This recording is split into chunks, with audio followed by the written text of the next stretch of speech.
Hey friends, my name is Mitch, and today we're going to do a tutorial for No Retreat, the French and Polish fronts by Roger McGowan and GMT Games. So this is going to be a higher level tutorial. We're not going to go into all the various exceptions to the rules, to the exceptions, to the exceptions, because the game is a bit fiddly in some places. But we will take you through all of the different steps. We'll teach you all the different components and do some sample combat and go over all the major rules and the exceptions that apply most of the time. So let's get started. So for today's example, we'll be doing the Dunkirk scenario. Now, the map is double-sided. You do have French and Polish fronts. It does have 4 scenarios for each, one of which is the main campaign. The main campaign does use the secret cards, but we're not going to be using the secret cards today because we're going to be on page 4 of the playbook doing the Dunkirk scenario. So the Dunkirk scenario has all the setup things here, as well as a map that demonstrates what chits should go where on the map, and we already have that set up as well. So let's go ahead and start. So for this example, we'll be on turn 4, because that's where the Dunkirk scenario starts. And beneath the turn counter are various symbols. So this is the number of markers that you get, which in this case is 8. So what's a marker? Well, both sides get 20 markers, and you put them in chit draw cups. And the markers are used sort of as currency, as well as the cards that you get that are event cards are used as currency as well. So there's 2 forms of currency in the game. So when you draw one of the markers, here's what the front side looks like. And these are 2-sided chits. On one side is the marker indication, and on the other side are various buffs that you can get. So there are many different types of buffs. There are defensive buffs, offensive buffs, and other types of things. So for example, the Blitz is an offensive buff. So that means that when you go to the CRT chart for look for damage, what the Blitz will do is allow you to shift 1 to the right. So now instead of, for example, 2-1 ratio, you now have a 3-1 ratio, and it ups your damage. Hold is a defensive buff. What that will do if you're playing defense is it will do the opposite. So if your attacker has a 3-1 ratio, it will lower to a 2-1 just by using the backside of your markers. So this is an indication of how many markers that you're going to get on turn 4. Now keep in mind, when you started, you got a leader card, and this is what a leader card looks like. He has limits. So the leader card will say you can only have 4 cards in your hand. So even if turn 4 says that you can have 8 markers, for example, your leader restricts you to 6. So you're going to take the most restrictive of the 2, which in this case would be only 6. So instead of 8 for this round, I would have a maximum of 6. So I would return 2 back to the cup. So for example, turn 4 says the Germans can have 10 of the markers, but he says I can only have 8. So I'm going to be restricted to 8 markers.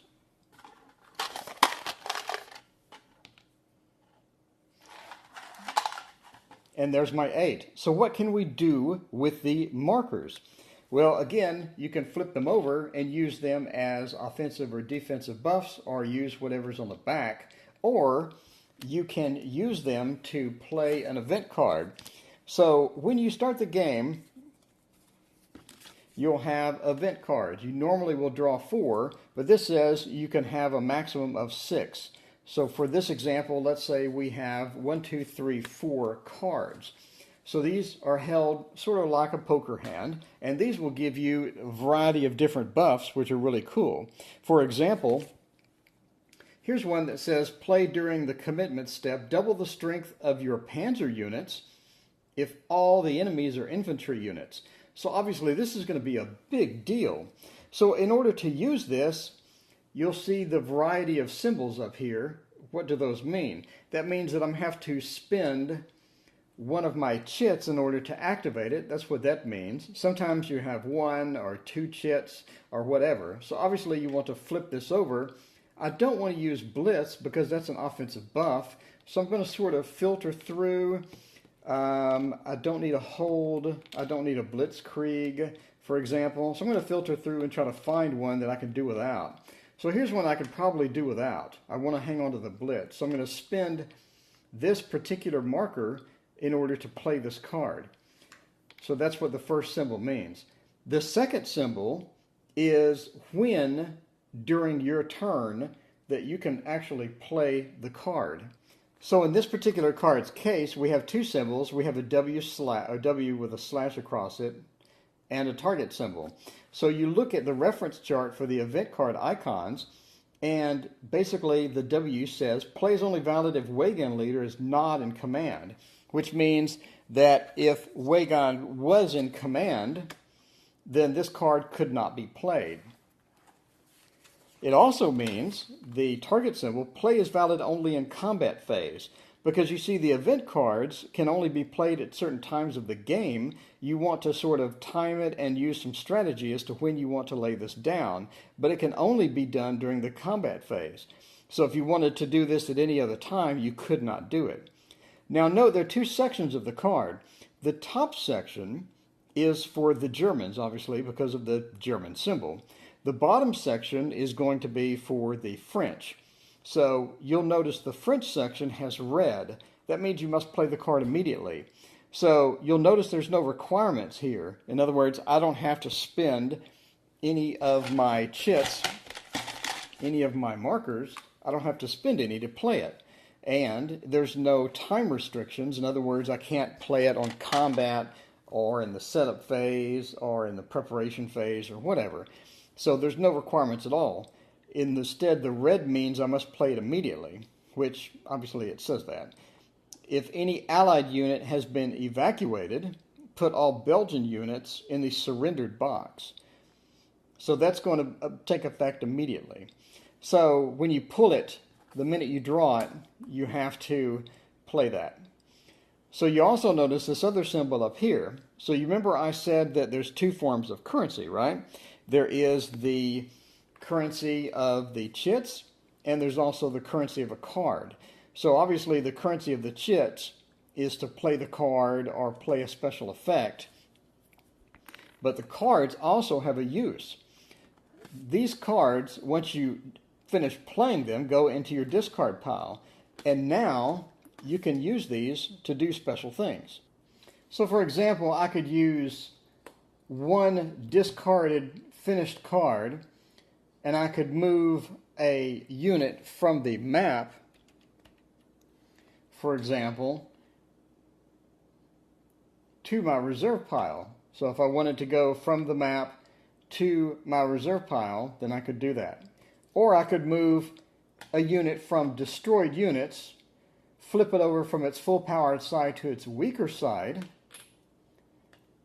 and then I could put that into my reserve pile as well, at the cost, of course, of one discarded card. So you can see on page 11 in the deployment phase, for example, you have a variety of different things you can do by spending the currency of a discarded card. So how does that relate to the double card symbol here? Well, that means when you have the 2, that this discard counts as 2 discards. So in other words, when I want to spend 2 discards for something, then I don't have to do 2 individual cards like this. I can just do 1 card that has the 2 symbol on it. Now you'll notice that the 2 symbol comes both on the Allied side and the German side. Obviously it only applies to your side. So what are some other card uses that you can do with discards? Besides events, cards may be discarded to play to improve units. In other words, flip them back to their better side. Rebuild units. counter blows, moving units to reserve or evacuation box, in addition to other things. Next on the sequence of play is the game turn phase. So the first thing you're going to do on that is an automatic victory check. Basically, the German total victory points will be in the German automatic victory slot. The Germans win. That is the automatic victory check. Now during this phase, you also have a sudden death victory check. So what does that mean? So when you see a skull and crossbones on the track, for example, let's say we're on turn 7, we just entered turn 7. You'll see a skull and crossbones, and we're on turn 7. So let's go up here to the victory point track. And on the victory point track, you'll notice corresponding skulls and crossbones. So this one corresponds to turn 4. This one corresponds to turn 7. For this example, we're on turn 7. So what this means, if I understand it correctly, please check 17.6 for the full explanation, is that if on turn 7, if the Allied VP total is this or greater on the victory point track, then you now need to assess whether you're on the main leader or the other side, the alternate leader, and there are rules associated with this, whether you win or not. So the same goes here. You'll notice there's another T7.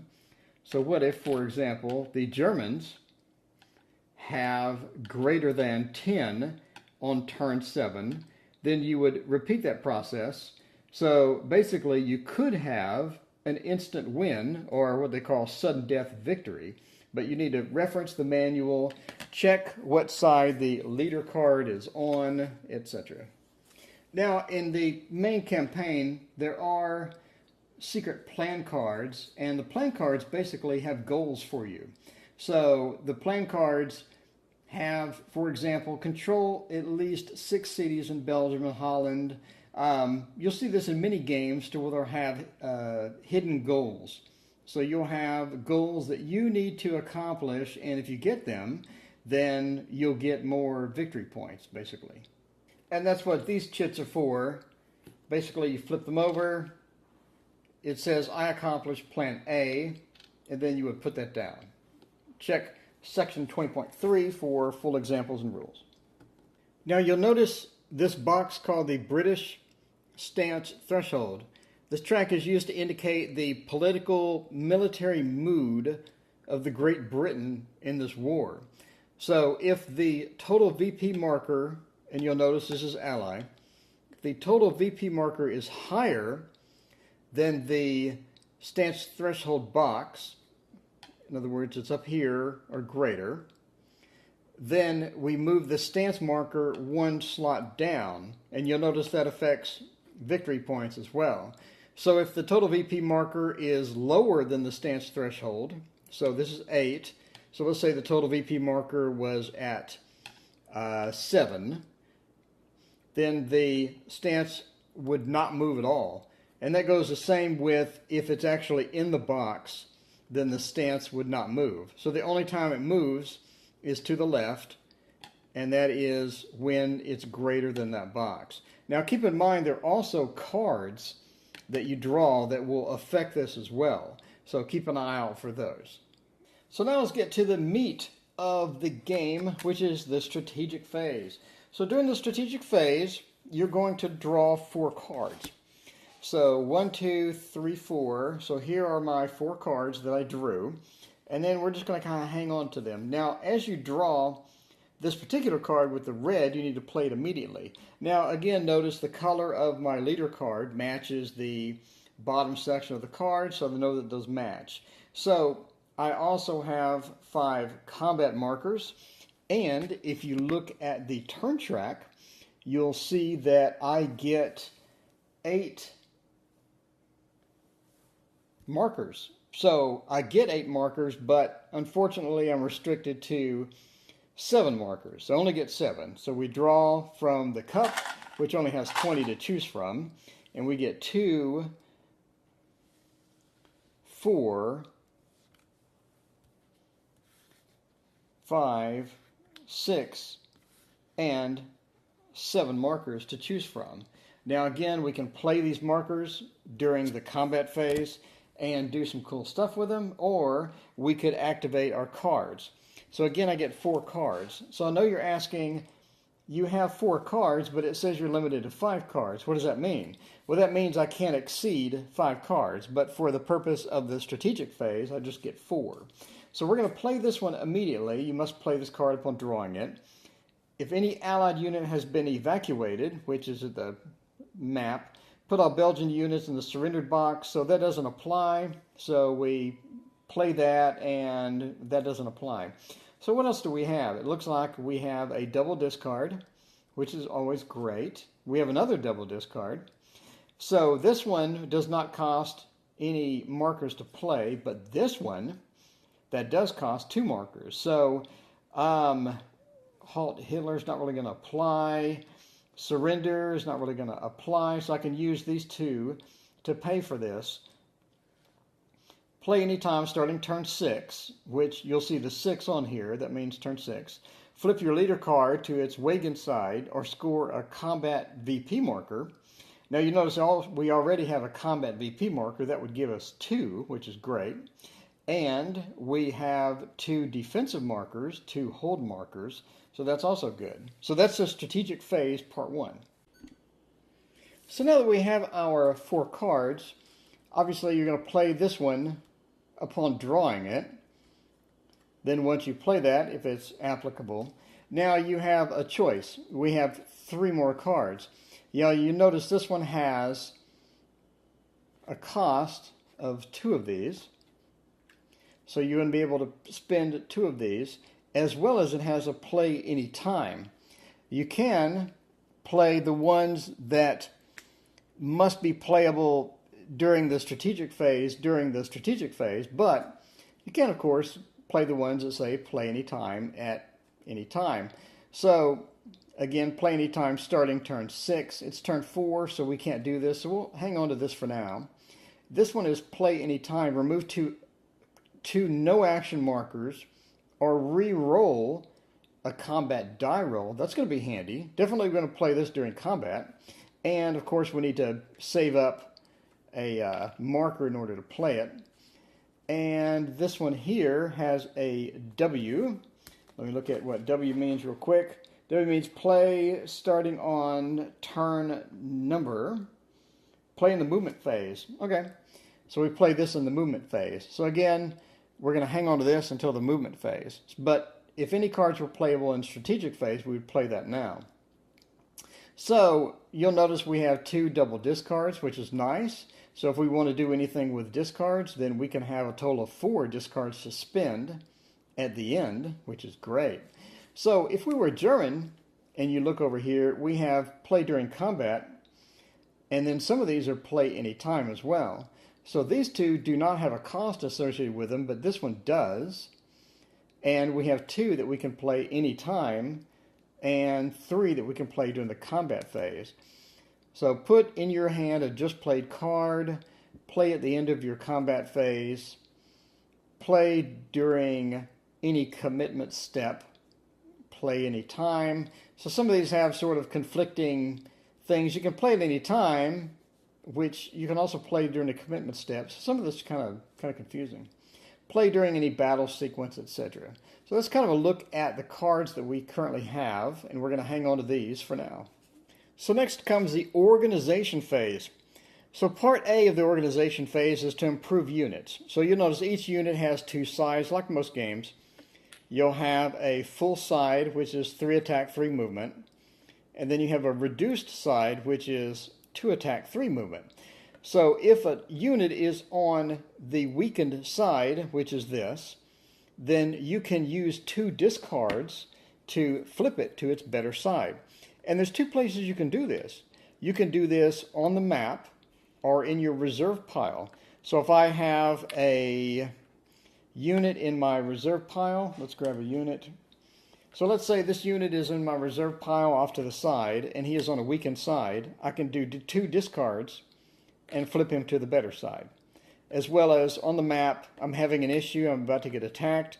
let's go ahead and flip him to the better side at 2 discard cost. Now you remember, let's say that I had discarded this card and I was German. So this discard counts as 2. So I can just use 1 discard and it'll count double, and I can spin that to go ahead and flip this to its better side in the improve units phase. Next is to rebuild eliminated units. So you can discard cards to move units from the destroyed units box to your reserve. So note, I said to your reserve. You can't just grab a destroyed unit and take it to the map and start fighting. That's not possible. You have to move it to your reserve. So you're going to take it out of destroyed units, move it to your reserve pile. So when you do this, you spend discard cards to get these to do. Now, remember, you can only do 2 maximum. So for this, the rebuild eliminated units phase, you can only do 2 per turn maximum. So I'm going to get these 2, I'm going to spin my cards, and I'm going to put these in my reserve. So for example, here's my reserve pile right here. So they're now, sorry for the shake, so they're now in the reserve pile. And I get to pull these out of reserve to my map by using more discards later. So the next phase is to get any reinforcements that you're due on this turn. You'll notice this white number 5. So you'll have a variety of these units that have white numbers on them. And depending upon your scenario, I mean, you have to go look at the scenario book. For example, here's a 4 and here's a 4. Again, you have to check the scenario. But let's say for this example, we have 2 in the 4 and 2 in the 5 box. So as the turn rolls around to that particular turn, then, let's see, where's my turn track? So we're on turn 3. So at turn 4, during the receive reinforcements phase, we'll grab all of the reinforcements from that particular day, turn. Normally it's day, it'll be a calendar, but this is a turn. We'll grab all the reinforcements for this particular return, and then we'll put those in the reserve. Now there's no really reserve box, so you have to pretty much put some space on your table, and that's going to be the spot for your reserves. Let's say right there on my side of the table, for example. And so those go to your reserve.